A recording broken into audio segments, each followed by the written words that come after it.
Good morning, I'm Councillor Glen and this is my weekly update for Saturday, September 27th. This morning I'm at W.J. Bell, Rotary Peace Park, a lovely park here in Stittsville.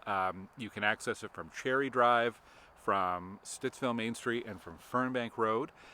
You can see behind me is the Labyrinth. I believe this is the 10th anniversary of the installation of the Labyrinth by the Rotary Club and the many volunteers there. I'm here for two reasons. One is to say thank you to everybody who was here last weekend for the UN World Cleanup Day. A special thanks to the Rotary Club of Stittsville and to my team for organizing that. I understand there was 21 bags of garbage collected and a huge turnout, so way to go with that. Part of the bigger Cleaning the Capital campaign here in Ottawa, and thank you to all the different groups across Stittsville who've been doing the cleanup, sending me the photos. There is still time to register for that. The registration closes September 30th.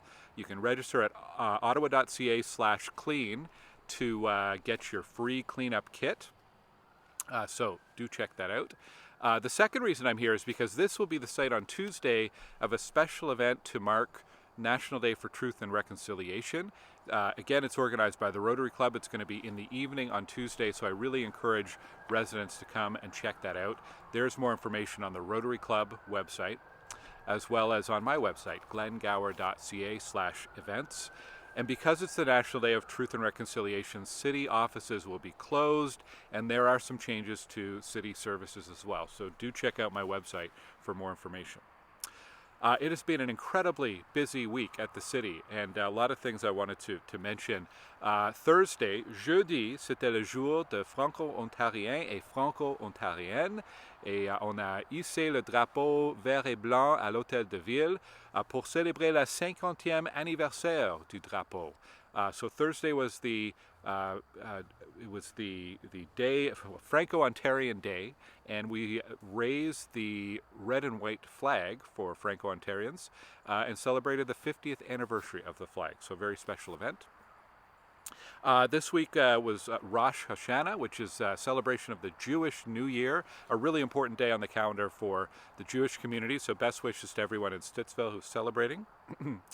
You may have heard a lot about speed cameras this week, something I've been following really closely. A few things I wanted to say. First of all, they work. We see a huge improvement in compliance with the speed limit. I'll just give you an example. Before speed cameras, only 16% of drivers follow the limit in school zones. After speed cameras, compliance goes up to 81%. The other data we look at is high-end speeding. So these are drivers who go 15 kilometers an hour or more above the speed limit. So before speed cameras, 14%.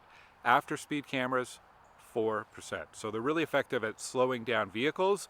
That's important because slower speeds means fewer collisions and fewer serious and fatal injuries. And that's why we have this program. Some folks have asked, where does the money go? It does not go to general coffers of the city. Under provincial law, we are not allowed to do that.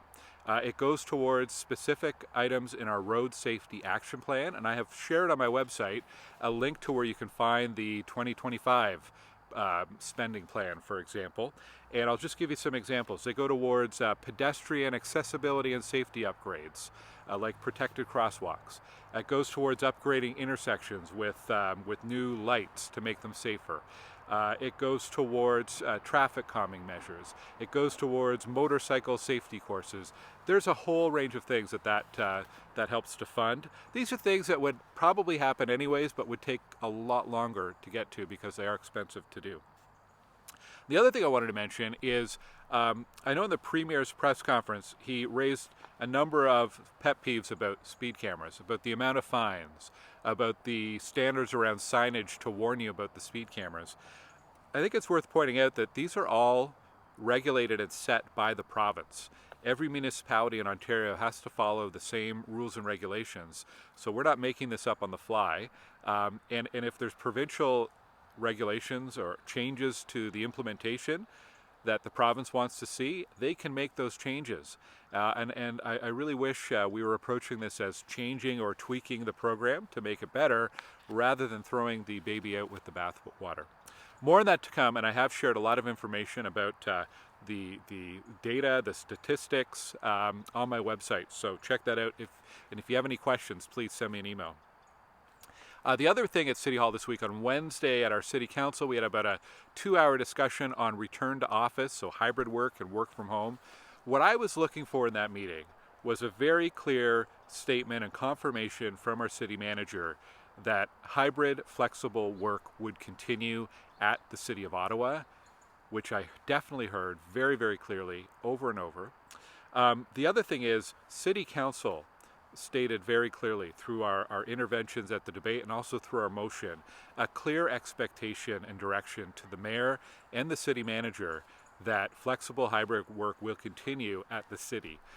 All sorts of reasons why it needs to continue and why it's the right thing to do.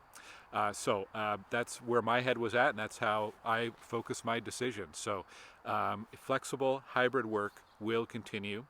And again, I've shared some information on my website about that. Also at the council meeting on Wednesday, we ratified the collective bargaining agreement with OC Transpo's union. So that was really good news. And from a local perspective, council approved my motion about Brae Street parking to add some parking restrictions kind of near across from the coffee shop on the south side of Brae Street to improve safety there. Making sure that vehicles can move through there, pedestrians can walk through there safely. So that's good news too. After council, I rushed back to Stittsville for the Home Bosses Youth Center open house. This used to be known as the Kiwanis Youth Center. It's on Stittsville Main Street at Frederick Banting School in the upstairs there at the back. What a great success story. This was launched 2 years ago, and I think they struggled a little bit at the beginning, but slowly started getting some regular youth coming out, and it's become a real success story. They've now got 4 large classrooms at Frederick Banting that they use, activities for youth from grade 7 to grade 12, and it's great to see a lot of people there and a lot of volunteers there on Wednesday. So thank you to the Kiwanis Club and all the volunteers and home bosses for your sponsorship of the program. Really great to have this in the community. Do check out my website, glengower.ca, because we post information there every single day throughout the week. A couple things I'll highlight. If you are in Bryanston Gate on Alon Street, there's a very small number of homes where there's a planned power outage on October 2nd, so Hydro Ottawa can upgrade equipment. If you're affected, you should have received by now a direct notice from Hydro Ottawa, but we've posted that online as well. And on October 7th, I hope you can join us for our Stittsville South information meeting. We're doing this with Caivan about their future neighborhood south of Edenwild in Stittsville. I think they're calling it Magnolia. So we have an information meeting to update you on the community planning process and next steps. So I hope you can attend that. All right, some upcoming events. Again, go to glengower.ca/events for more information. This is the weekend of the Carp Fair. I know a lot of you will be checking that out. This afternoon, the Goulbourn Township Historical Society is hosting a cemetery tour over in Canada. Kind of interesting, lots of community history there. Tomorrow, Sunday, the Stittsville Muslim Association has a Community Expo Bazaar at their facility on Stittsville Main Street. On Monday, Western Ottawa Community Resource Centre is hosting an open house. They're on McNeil Street, which is near Hazeldean and Castlefranc in Canada. Really great organization. They do community and social services support for a whole range of people and services in the community. Do check that out. And then on Tuesday, as I mentioned, the event for National Day of Truth and Reconciliation in the evening here at the Peace Park.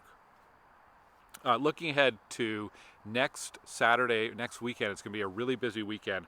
October 4th, I'm super excited about this. This is our Robert Grant pre-opening event.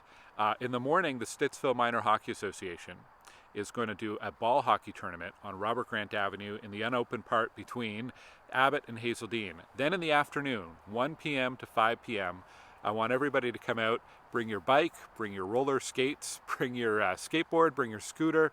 We're going to be opening the streets for non-vehicular traffic, so you can come out and check that out. And the road is on track to be open to all vehicles, all users in mid-October. All right. Constantine Luty Park, that's in the Fernbank neighborhood. We're going to do a commemorative naming ceremony on October 4th, and you are welcome to join us for that. And October 5th, we're going to celebrate the grand opening of Metric Park, which is on Metric Circle, not too far from Abbott Street. Be a barbecue and lots of fun stuff there. So again, go to my website at glengower.ca/events for all the information. Thank you so much for watching. I hope you have a great day. Really encourage you to go out this weekend and explore your community. Go out for a walk, maybe walk over to the Peace Park here. Support a local business. Just get out there and enjoy everything that we have here in Stittsville. Thanks for watching, and I'll see you here next week. Take care.